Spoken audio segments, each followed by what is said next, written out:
Welcome to this week's Security Brief for Week 21. Before we start, make sure you are subscribed for future content. In our first story, a critical security concern affecting QNAP NAS devices. A comprehensive security audit has revealed multiple vulnerabilities, with a significant one remaining unpatched. The vulnerabilities were identified by the vigilant analysts at Watchtower Labs, who have been closely scrutinizing QNAP's QTS operating system. Among the flaws is CVE 2024-27130, a severe stack buffer overflow vulnerability that could allow attackers to execute code remotely on affected devices. The issues were reported to QNAP between December 12, 2023 and January 23, 2024. Despite this, 11 of the 15 discovered vulnerabilities remain unresolved. This vulnerability impacts QNAP's NAS devices worldwide, potentially affecting numerous users who rely on these storage solutions. The CCVE vulnerability stems from the unsafe use of the strcpy function within the no_support_ACL function of share.gi. It's exploited via a malicious name parameter in a file sharing request. On May 21st, QNAP released an emergency update addressing the CVE and 4 other flaws. 5. The company cites coordination issues for the delay and commits to faster patching in the future. We urge all QNAP NAS users to update their devices immediately to safeguard against these security threats.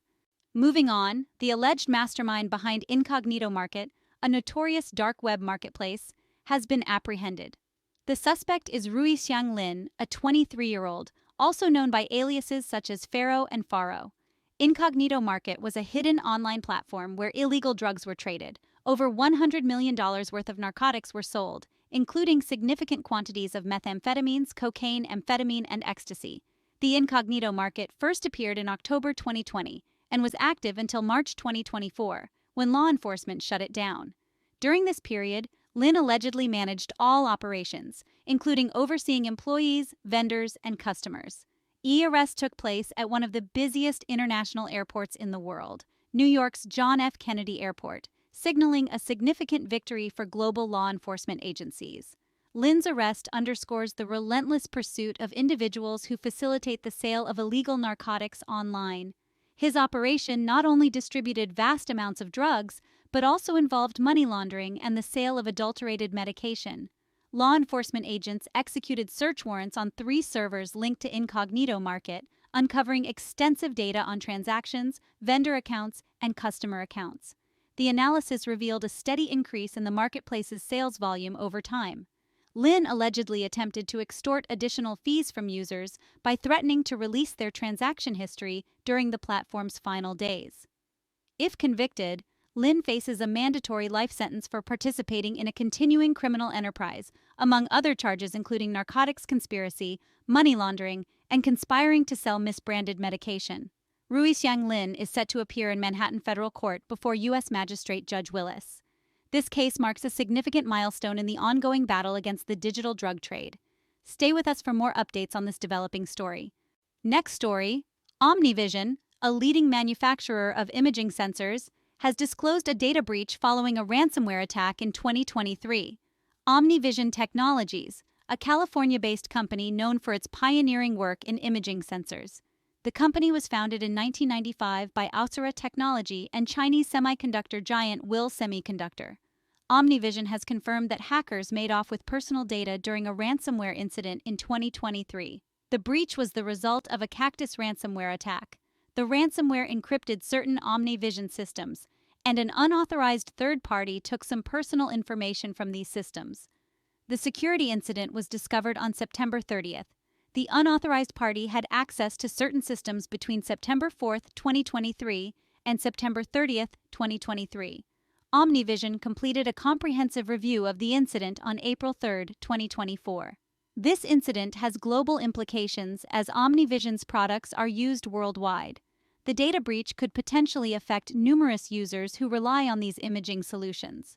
The breach occurred due to a severe stack buffer overflow vulnerability, allowing attackers to execute code remotely on affected devices. The hackers, operating under the moniker Cactus, took responsibility for the hack and leaked an archive containing passport scans, non-disclosure agreements, contracts, and confidential documents. OmniVision has taken several steps to address this incident. They have increased the number of monitoring solutions within their network to better detect suspicious activity and prevent a recurrence one. They are also updating their security policies and procedures, migrating certain systems to cloud-based operations, and requiring additional security awareness training within their organization. While there is no evidence suggesting that the compromised information has been fraudulently used, OmniVision is offering affected individuals complimentary credit monitoring and identity restoration services for 24 months. Moving on, Rockwell Automation, a leading company in industrial control systems, has issued an urgent warning to its customers. The warning comes to all customers using industrial control systems, ICSs, that are not designed for online exposure to disconnect them from the internet immediately. This warning comes in response to a surge in malicious cyber activity targeting vulnerable systems worldwide. Rockwell Automation emphasizes the need for immediate action to assess and mitigate these risks. While the notice is issued by an American company, the implications are global, affecting organizations worldwide that utilize Rockwell's ICS devices. The goal is to prevent threat actors from exploiting unpatched security vulnerabilities and gaining access to internal networks. The Cybersecurity and Infrastructure Security Agency, CISA, has also issued an alert backing Rockwell Automation's guidance. This follows previous advisories by the NSA and CISA on securing operational technology devices against cyber attacks. Next story, a malicious crypto mining campaign, codenamed Ref 4578, has been discovered deploying a payload known as GhostEngine. This advanced threat uses vulnerable drivers to disable security products and deploy an XM-rig miner to mine cryptocurrency. The attack begins with the execution of a file named tieworker.exe, which masquerades as a legitimate Windows file. This is the initial staging payload for GhostEngine, a PowerShell script that downloads various modules to conduct different behaviors on an infected device. When tieworker.exe is executed, it downloads a PowerShell script named get.png from the attacker's command and control server. This script acts as GhostEngine's primary loader, disabling Windows Defender, enabling remote services, and clearing various Windows event logs. The script verifies that the system has at least 10 MB of free space, necessary for furthering the infection. It creates scheduled tasks in OneDrive Cloud Sync, default browser update, and OneDrive Cloud Backup, ensuring persistence. The primary payload, an executable named smartscreen.exe, is responsible for terminating and deleting EDR software. It leverages two vulnerable kernel drivers, aswarpots.sys, avast driver, and iobit unlockers, sys, iobit driver, for this purpose. Though financial gains from the single payment ID examined by Elastic Security aren't impressive, it's possible that each victim comes with a unique wallet, indicating significant overall financial gain. The complete GhostEngine attack chain is a testament to the campaign's sophistication. Elastic researchers suggest defenders look out for suspicious PowerShell execution, unusual process activity, and network traffic pointing to crypto mining pools. Blocking file creation from vulnerable drivers like aswarpots.sys and iobit unlockers.cs is also recommended. Moving on, LastPass has declared that it will begin encrypting URLs within its password vaults. This initiative is part of the company's ongoing efforts to adopt a zero-knowledge architecture, ensuring that even in the event of a data breach, the encrypted URLs remain private and inaccessible. The decision to encrypt URLs comes after LastPass experienced 2 breaches in 2022, leading to the theft of source code, customer data, and encrypted password vaults. Although the master passwords required to decrypt these vaults were not stolen, weak passwords were brute-forced, resulting in over $4 million stolen from cryptocurrency exchanges. LastPass's rollout of URL encryption will occur in 2 phases, with the first phase starting in June 2024. This phase will automatically encrypt primary URL fields for all accounts, while the second phase, scheduled for later in the year, will encrypt additional URL-related fields. Users are advised that no immediate action is required on their part, as LastPass will provide step-by-step instructions via email when the rollout begins. This update marks a pivotal step in LastPass's commitment to user privacy and security. Next story, the Intercontinental Exchange, commonly known as ICE, a major player in global market exchanges and owner of the New York Stock Exchange, has been fined a hefty $10 million by the U.S. Securities and Exchange Commission. ICE faced charges after a delay in reporting a VPN security breach that occurred in April 2021. The SEC mandates that firms must promptly notify them of any security incidents, a regulation ICE failed to comply with. ICE is not just any company. It's a Fortune 500 giant, with operations spanning across the globe, employing over 13,000 individuals, and boasting a revenue of nearly $10 billion in 2023. On April 15, 2021, ICE was alerted by a third party to a potential intrusion. A sophisticated threat actor had exploited a vulnerability in ICE's VPN, deploying a web shell to harvest sensitive information, including employee credentials. Despite the severity, ICE's security team contained the breach to a single VPN device. However, the delay in reporting and internal assessment led to a violation of the SEC's Regulation Systems Compliance and Integrity, Regulation SCI rules.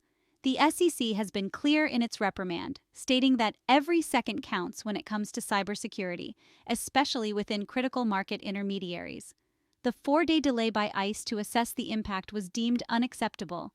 While ICE and its subsidiaries have consented to the SEC's order without admitting or denying the findings, they have agreed to cease any further violations and pay the civil penalty. Moving on, a significant data breach incident involving the Police Service of Northern Ireland, PSNI. The United Kingdom's Information Commissioner's Office, ICO, has announced its intention to impose a hefty fine of £750,000 on the PSNI for a serious lapse in data security that led to the exposure of personal details of its entire workforce. The PSNI is at the center of this incident, having mistakenly published a spreadsheet online that contained sensitive information about its 9,483 active officers and staff. The exposed data included surnames, initials, ranks, roles, and locations of the personnel. This breach has been deemed entirely preventable by the ICO and has resulted in grave physical risks to the individuals involved. The incident was disclosed on August 8, 2023, after a Freedom of Information (FOI) request response went awry, leading to the unintended publication of the confidential data. The breach occurred within the PSNI's internal systems, but had far-reaching implications, affecting the safety and privacy of police officers and staff across Northern Ireland. According to the ICO's assessment, poor data security measures and inadequate internal procedures at PSNI are to blame for the incident. The ICO's investigation found that many affected individuals had to relocate, sever communication with family, and alter their daily routines to mitigate potential harm. In response to the ICO's actions, the PSNI has accepted the penalty and is actively working to implement all recommended changes to prevent future incidents. They have also provided support to their staff with crime prevention advice, online tools, and home visits. Additionally, 90% of the exposed officers and staff accepted a reimbursement of £500 in December 2023. The ICO has taken into account the PSNI's role as a public organization with a finite budget and has set the fine considerably lower than the nominal provisional figure of £5.6 million. The investigation into the leaked data's whereabouts continues, with detectives conducting searches and arrests related to its unlawful dissemination. Next story, we have an important update from the tech world. Apple, the multinational technology company, has been in the spotlight recently due to a bug in its iOS 17.5.1 update. Security researchers reverse-engineered Apple's iOS update and discovered a bug that restored images deleted months or even years ago. This raised concerns among users about their privacy and the security of their data. The bug was discovered after the release of the iOS 17.5.1 update. This issue affects all Apple devices running the iOS version. The exact cause of this bug is still unknown. However, it's clear that it has something to do with how the iOS system handles deleted images. This incident has sparked a discussion about data privacy and security, especially considering the sensitive nature of personal photos. Users are advised to update their devices as soon as Apple releases a fix for this bug. Stay tuned for more updates on this story. Moving on, Microsoft has recently shed light on a hacking group known as Storm 0539, which has been employing sophisticated cyber-espionage tactics to commit gift card theft. Storm 0539, also dubbed Ant Lion, is a Moroccan threat group active since 2021. They are financially motivated and have been primarily focusing on gift card and payment card fraud. The group is known for its advanced techniques, resembling those of state-sponsored hackers. They conduct extensive reconnaissance and craft custom phishing messages to target employees of organizations, particularly those issuing gift cards. Microsoft's Cyber Signals report indicates a sharp rise in activity as we approach the Memorial Day holiday in the United States, with a 60% increase during last year's winter holidays and a 30% rise between March and May 2024. The impact is on organizations that issue gift cards, as the threat actors target these entities rather than end users. They exploit cloud service providers for low-cost operations and create new gift cards to redeem on dark web markets or cash out using money mules. The tactics of Storm 0539 highlight a worrying trend where techniques popularized by espionage are now being adopted by financially motivated criminals. This group's ability to leverage cloud environments for their attacks is particularly alarming. To combat these threats, Microsoft suggests constant monitoring for anomalies, implementing conditional access policies, and using FIDO2 security keys for high-risk accounts. Merchants are also urged to recognize and reject suspicious orders to disrupt the profit chain. Moving to the last story, Google has released an urgent security patch for the Chrome browser to address a critical zero-day vulnerability known as CVE 2024-5274, found within Chrome's JavaScript engine V8. This vulnerability, discovered by Google's Clement Lacine, can cause crashes, data corruption, and even allow arbitrary code execution. It has been actively exploited, marking the 8th incident this year and the 3rd this month involving zero-day threats. Details of the flaw are withheld to prevent further exploitation. Chrome version 125, 0.6422, 112/113 now includes the fix, with a patch for Linux users expected soon. Google, facing an increase in severe threats, has accelerated its security update frequency. Users are advised to update their Chrome immediately to protect against potential attacks. That's it for this week's Security Brief. Subscribe for more content.